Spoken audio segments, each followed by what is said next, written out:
শয়তান আল্লাহ তাআলার কাছে কিভাবে লাঞ্ছিত হয়েছিল।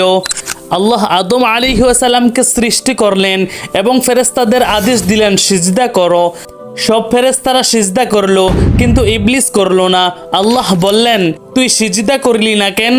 ইবলিস অহংকার করে বলল, আমি আগুন থেকে সৃষ্টি আর আদম মাটি থেকে, আমি ওর থেকে শ্রেষ্ঠ, আমি কেন ওকে সিজদা করব? আল্লাহ বললেন, তোর অহংকারই তোর সর্বনাশ করবে, তুই চিরদিনের জন্য অভিশপ্ত, কিয়ামত পর্যন্ত আমার লানত তোর উপর থাকবে। ইবলিস তখন বলল, আমাকে কিয়ামত পর্যন্ত জীবিত রাখুন, আমি আদমের সন্তানদের পথভ্রষ্ট করব।